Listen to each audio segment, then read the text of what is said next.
Hi, this is Pat Iyer with Legal Nurse Podcast, and today we're going to be talking about something that affects everyone who's listening, and that is business brain clutter. We'll talk about what that phrase means and how it applies to you. My name is Pat Iyer, and I have a guest with me named Jess Dewell, who I met at the Mid-Atlantic Podcast Conference in September in Atlantic City. Jess is speaking to us today from Colorado. She's the owner of Red Direction, which is a company that involves advising, facilitating, and providing keynotes about business excellence, something that we all are striving for, and what it means to be a leader today. She's adept at recognizing underutilized knowledge and combines that information with team members' passion to create strong connections. I'm so glad that Jess and I made a connection at that conference, and I wanted to bring her on the show today to talk about something that affects all of us. And let's start first, Jess, with describing what is business brain clutter. Oh my gosh. Where do we start? It can take so many forms, Pat. The first form is like, oh, I don't have any time, or how do I manage my time? When we look a little deeper though, Pat, what we end up finding is that it's more about what are we choosing to keep in our head and what are we choosing to let go of so that we understand what our priority is. So business brain clutter really is about, are we making choices and focusing on information that helps us do what we're doing, or does it just get in the way and we go into this concept of an efficiency wheel? And we don't want to, an efficiency wheel is great, but we need to break out of that sometimes and go a little deeper. Go into, well, what are we thinking? How are we thinking about it? And just because it was efficient before, is it still efficient for us? And does it still work for us now? After we went through the MapCon conference, the Mid-Atlantic Podcast Conference, I signed up for some coaching with a man who ran it. And one of the challenges that he gave me was to do some recording of how I was spending my time. And what I discovered in the process of doing this was that I was checking email way too many times a day, like 5 or 6 times, that there were things that I was doing that I should have been giving to my virtual assistant, and that long minutes and hours can go by without you even realizing how you're wasting time and being inefficient. Have you seen those kinds of patterns emerge when you talk to business owners about how they're spending their time? All the time. And just like Joe, I want to give a shout out to Joe because he is awesome.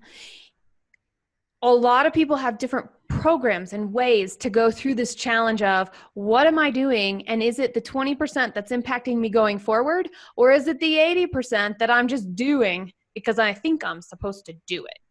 And in the end, that's what all the different exercises come down to. And the answer is yes, it happens all the time.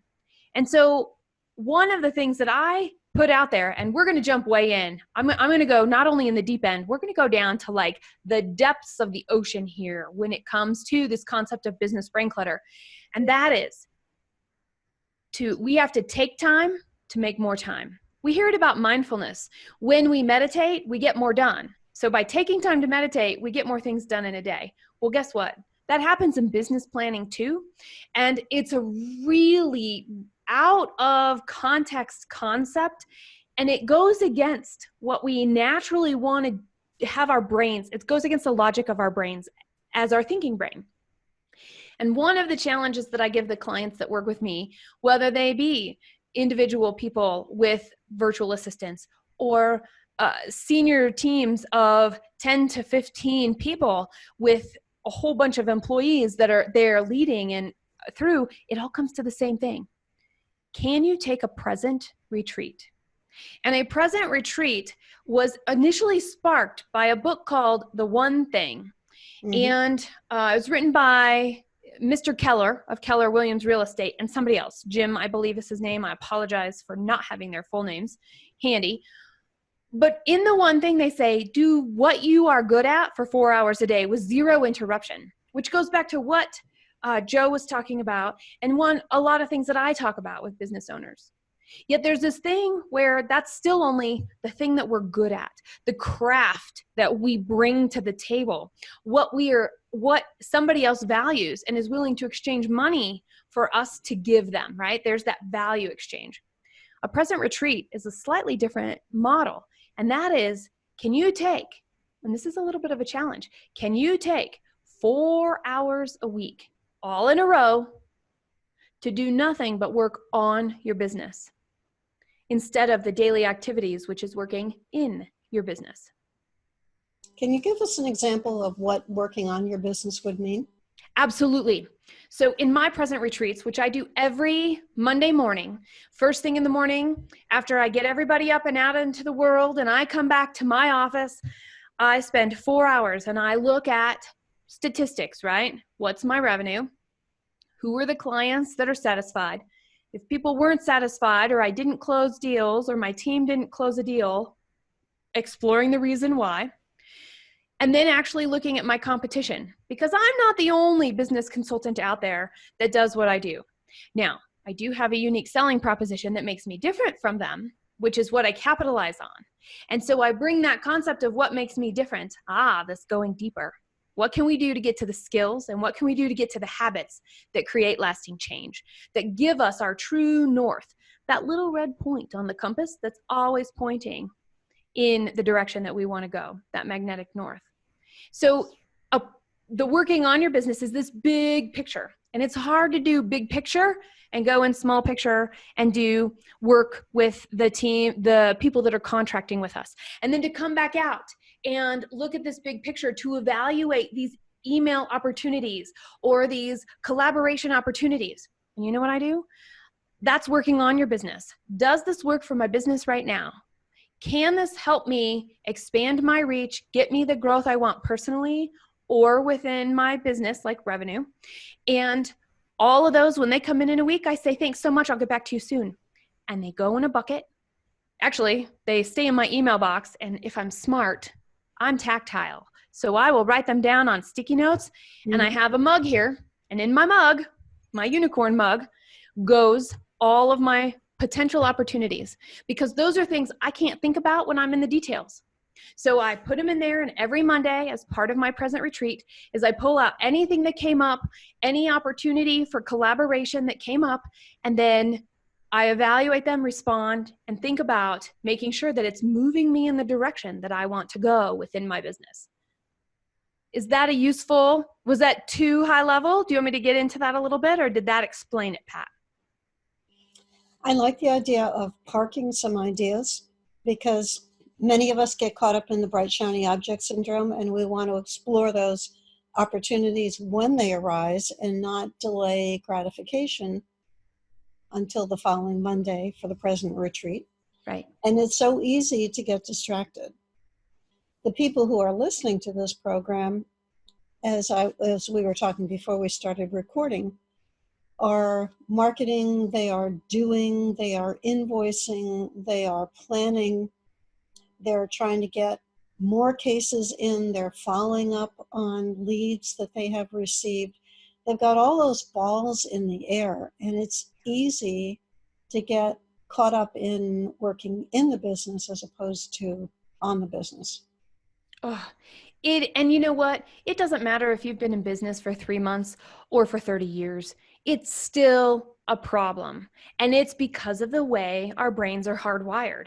Our egos, our brains look at, ooh, that's really cool. And then depending on our risk tolerance, we might go, that's cool. Or I got to do it right now. That's cool. And somewhere in that spectrum is where each of us falls. And you're right.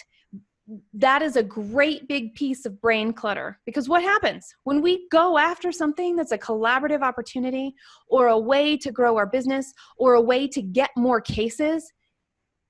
We're taking away our focus, which means we're not present on the work we've already committed to do in the period of time that we've said we were going to do it. And I'm going to call it in a day, right? We all have things that we want to get done in a day. And we all have the ways we feel if we do or don't get those things done in a day. I would talk to my staff when I was running my legal nurse consulting business about the fact that we have our day planned out, and then one phone call comes in. An attorney is having an emergency, needs to have the report completed.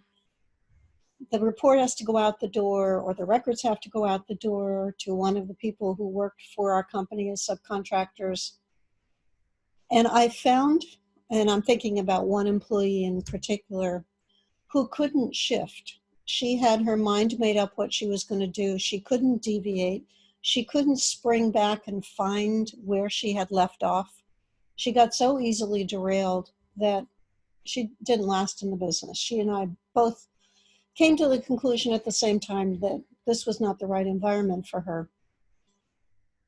So I wondered if you could comment on, you've got your plan set out, but then your priorities suddenly change, and you have to change. And you have to change. Because my yesterday was like that, Pat. I mean, just yesterday, I started and I'm like, great, this is the best kind of day. I have 30 to 45 minutes between each appointment so I can regroup, refill my teacup, which I love tea and always have a huge cup of tea around. And then what happened was we were in such a roll that every meeting ended a little bit late. So what ended up happening was my bile breaks, my tea breaks, my ability to get up and walk around and get some air to make sure I was refreshed didn't happen. And Tuesdays tend to be my longest day. They start really early and they end incredibly late. So I see my family in the morning, but I don't see them then until the next day, right? So this morning I saw my family again and I'm like, okay, no problem. But no, I really felt it. I really felt it when all of that squeezes in. And had I not built in those little breaks, I would have had nothing to give and I would have been incredibly stressed. But I was stressed, and we all have stress that shows up in different ways. I'm not sure about you, but for me, I get wired and I can't really focus on anything. And you had mentioned focus. And even when I'm excited, it can be hard for me to focus. And to get started takes me a little while. And so if I get distracted, if I take an email or I take an unexpected phone call and I have to refocus, I think the average out there, if you do the research, is something like 7 minutes to get refocused. Not me. I can proudly say it takes me 30 minutes to get back on track in my brain for work time. So I really struggle with that concept of refocusing, which is where my present retreat has actually helped me in other ways of time blocking. This is when I'm going to be creative. This is when I'm going to do the deliverables. This is when I am uninterruptible. I like that word, uninterruptible. Very nice. The nature of what we do when we're diving into the details of a case is it's akin to being submerged. You're coming up for air reluctantly. You're blocking out the entire environment. You're digging into the details. Legal nurse consultants are very detail-oriented because a single word or a single lab value or a single test result can completely change the complexion of a case. So we have to be able to submerge ourselves. And when we're in that mode, it's almost like somebody's yanking you on the back of your neck to pull you away. And it's fundamentally disturbing on a deep level to get immersed and then to be pulled away. And one of those words that you just said, uninterruptible, is really crucial. To turn off the phone, to tell the family to stay away from the door. Most legal nurse consultants run their businesses out of their homes, and there could be, a toddler knocking on the door wanting to know how come mommy can't come out and play. I've been there. I've been there.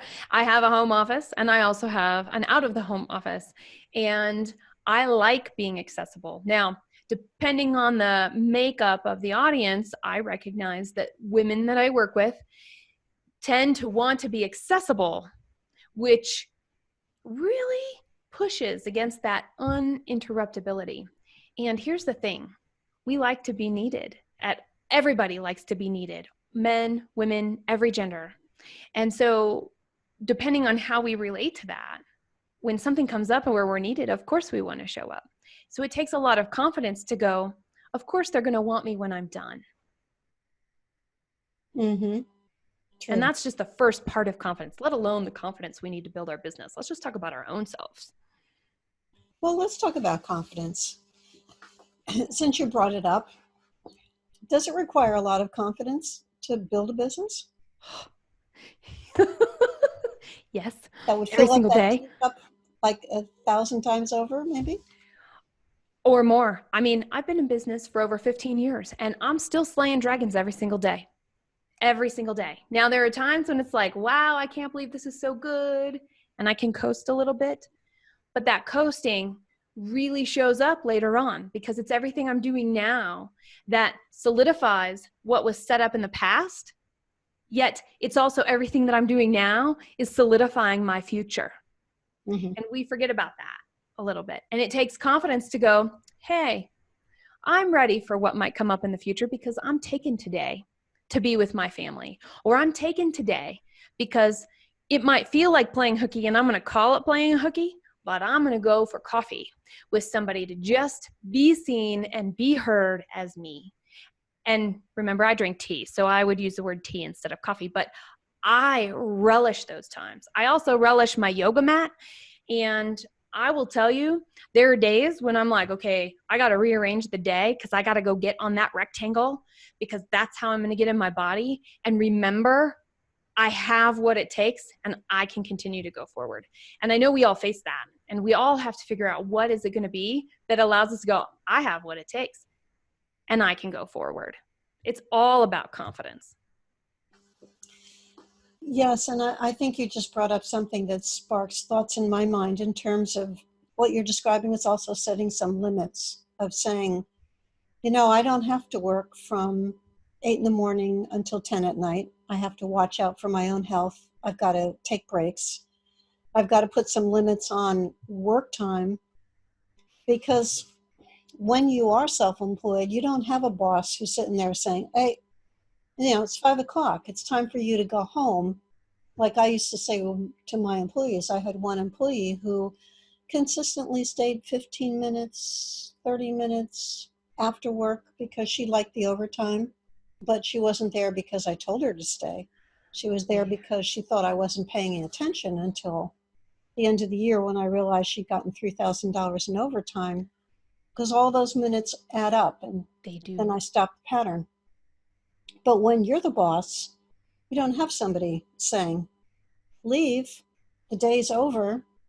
If you have small kids, you do. But if your kids are grown, and some of our listeners are in that situation or don't have children or don't have spouses who are putting demands on them, then the day can just keep stretching.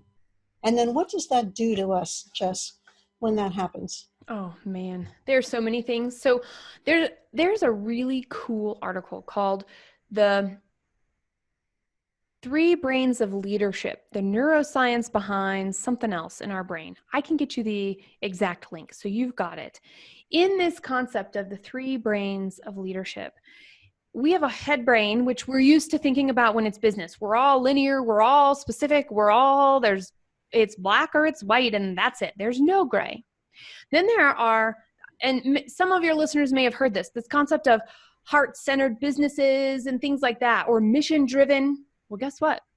Both of these things are great, but when they're by themselves, they become an overused muscle. I mean, think about if you were doing weights just with one arm, and then you held both of your arms up. They would not be the same size anymore. The arm that you were working on would be bigger and stronger than the arm you were not. And I consider that the same kind of muscle patterns that we need. And then there's the third brain, which is our gut. So some people lead with their logic. Some people lead with their heart, that heart-centered, and some people lead with their gut. I happen to be in the last category. That sounds right. Ooh, I can handle that risk.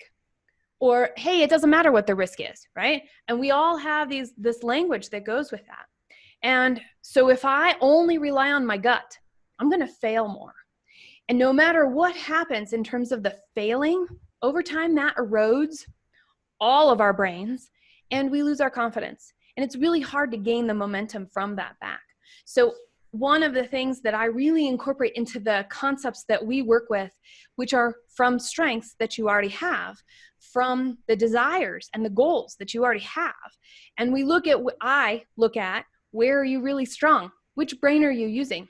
And what are the activities, the behaviors, the processes that might support bringing in some of those other brains? Because I'm going to switch metaphors here to a three-legged stool. If we have a three-legged stool that's missing one leg, or one leg is shorter than the other, it's kind of tippy. So we want to be solid in that.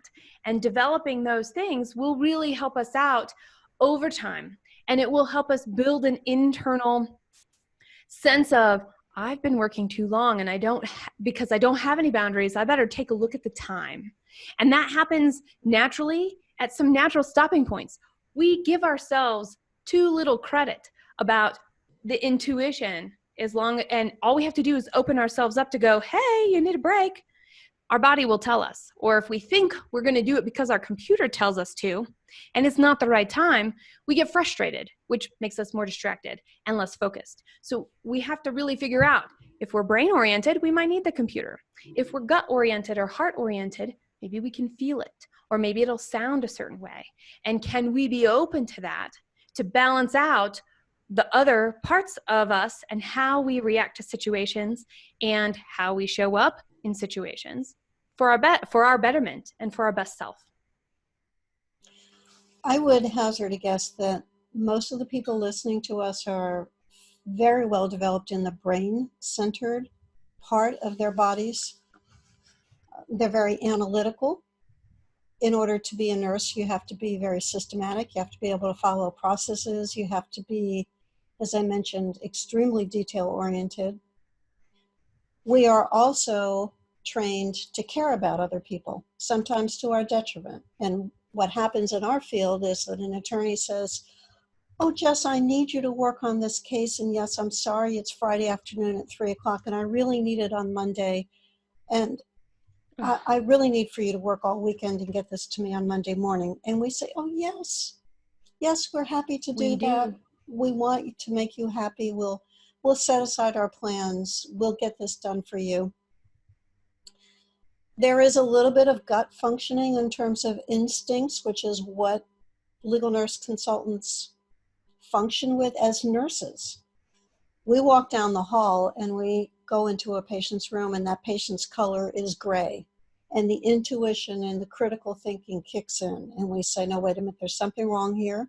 I don't quite know what. I know this patient needs help.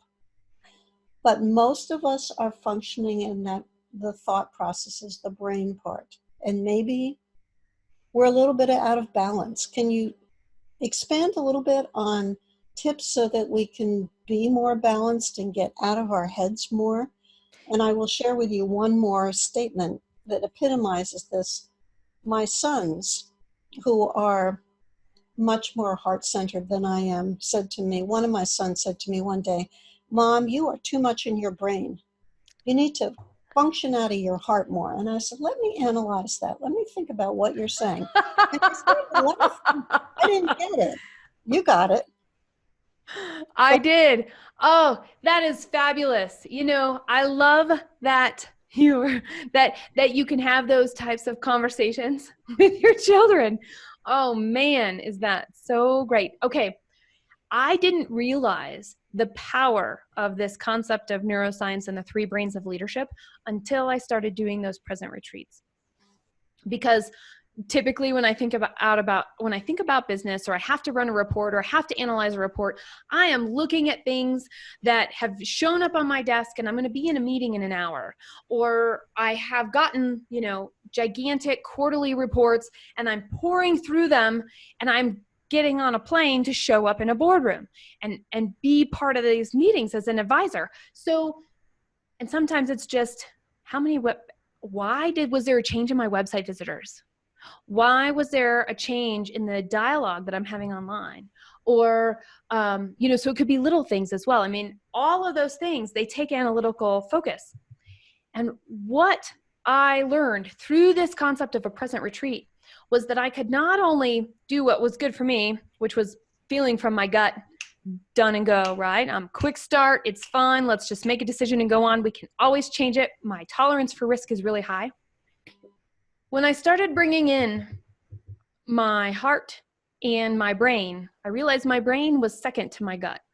And so as close as they were, I always went with, it's okay. It's just risk, more than looking at any sort of numbers. So when I was able to balance them out, I found trends, not only in the way that I think, but in the way that I make decisions. And in the clients that I have worked with, that we've developed this concept of a present retreat, most of the time, heart is the last to show up. It's also the one that most people think doesn't belong in business. Well, guess what? There's an element of love. We love what we do. We're willing to have our boundaries pushed for that last minute late thing that people are like, oh, they'll do it. So of course I'm going to ask, because they know us. But we don't, when it comes to business, we don't really think about that. And in our heart, we can go, yeah, that's really important. And so am I. Comes back to confidence in ourselves as much as confidence in what we're doing. So that would be an example where I have seen trends where we get in our head and we can start going, oh, but what about what's good for me? And in companies where there are teams, oh, if this is a Thursday night and somebody needs something by Friday night, and I've got to go out of my office and talk to 5 people and ask them to stay until 10 and come in at 6. Is it really good for them? Does it really help us with our mission? We can totally bring in this concept of mission driven.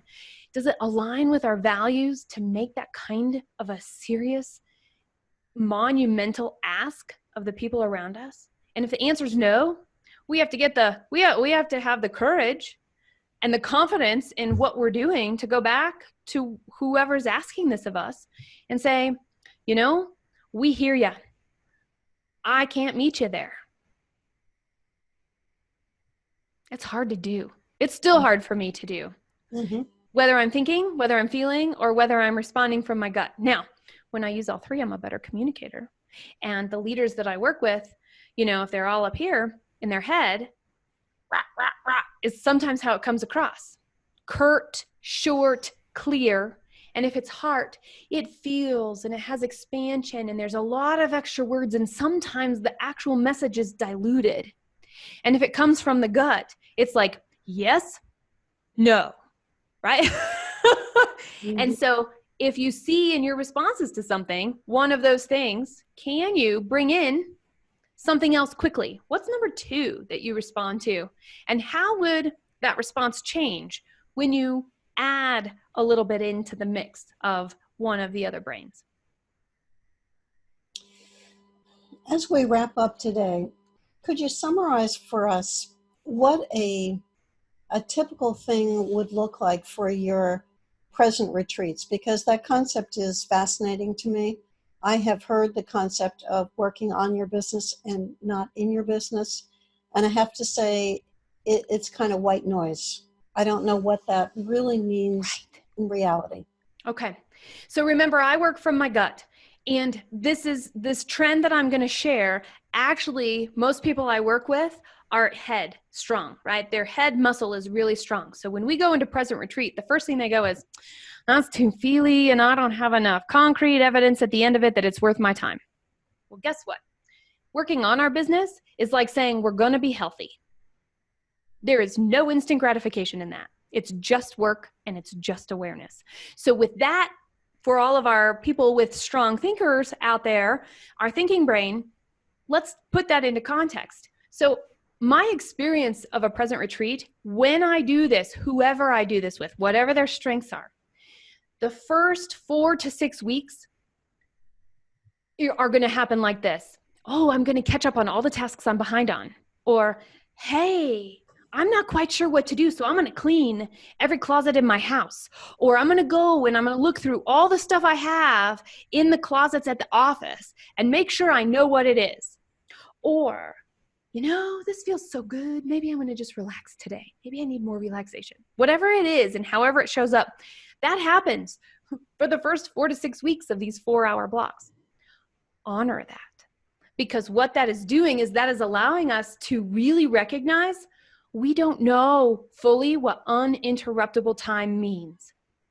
So we're committing to the time block, we're showing up in the space, and whatever happens and we feel like we have to do, even with our intention of being present, taking a retreat, which is a forward look and a backward look, take stock of what's going on, it's going to happen. We have to get to this place. Now, after that about 6-week mark, things change.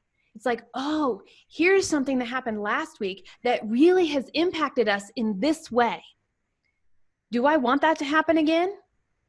Regardless if it's a yes or a no. So now what? Do I want that to happen again? So now what? And then after 4 weeks or so, sometimes 6 weeks of that, we're like, hey, whatever day of the week it is, me, it's Monday mornings. So on Saturday afternoon or Sunday morning, when I'm checking in and doing some of my work, I'm planning for my present retreat. I got everything in my unicorn cup as opportunities ready to go.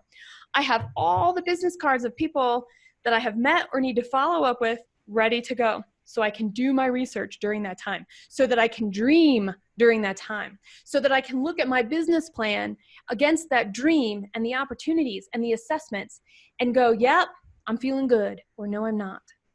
And here's the thing. We think we have to climb this mountain alone, and we don't.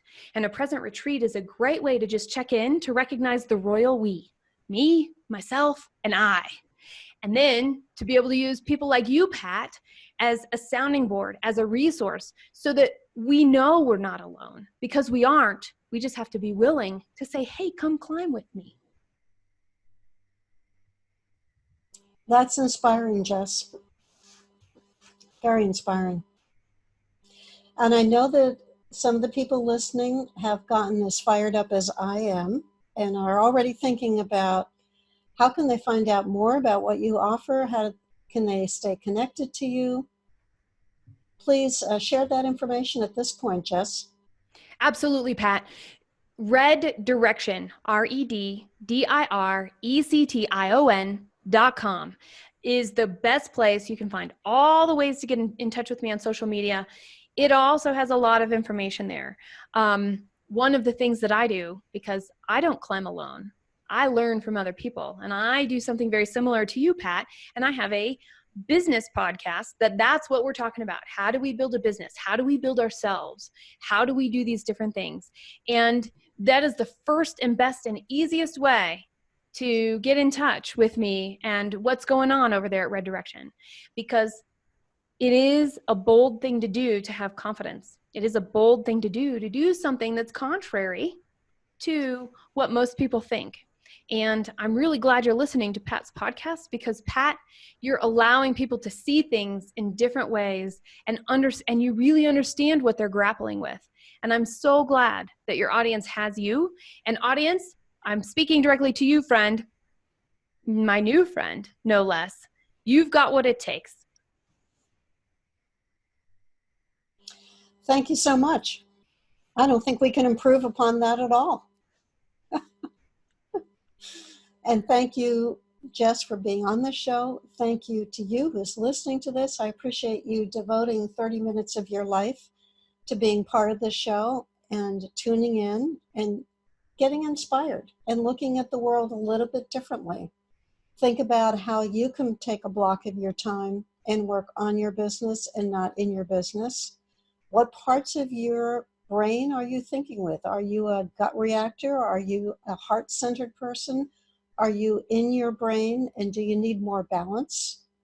When do you turn the lights off in your office at the end of the day? Is it at 10 o'clock at night? Is it after dinner? Is it before dinner? How long is your day? How much are you moving around? And taking care of your health, making sure you're walking, getting that fresh air that Jess mentioned. Jess has given us a lot to think about in terms of how we function in our businesses and what's best for us and what's best for our customers. So thank you, Jess. I appreciate that. And come on back next week for a new topic, a new person, a new guest, and have a great week.